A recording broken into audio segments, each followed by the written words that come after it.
Beati i poveri in spirito, perché di essi è il regno dei cieli.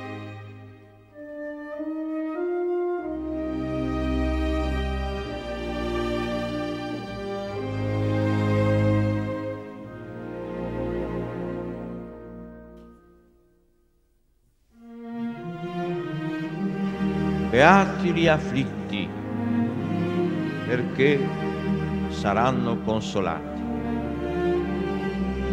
Beati i miti, perché erediteranno la terra.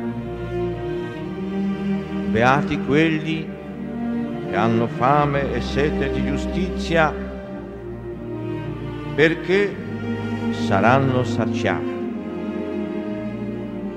Beati i misericordiosi, perché troveranno misericordia. Beati i puri di cuore, perché vedranno Dio.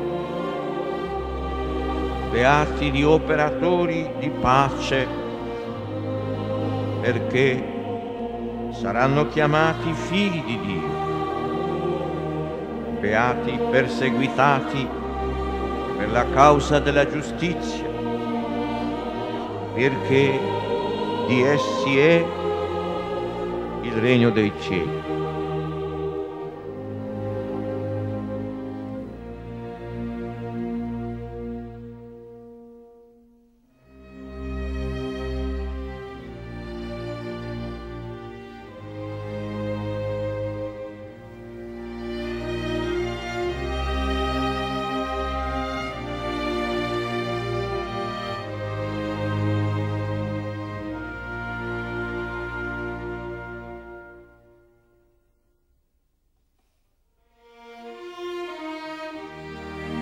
Beati voi, quando vi insulteranno,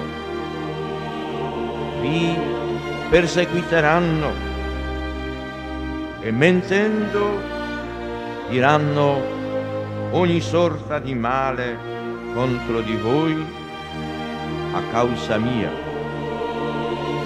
Rallegratevi ed esultate, perché grande è la vostra ricompensa nei cieli.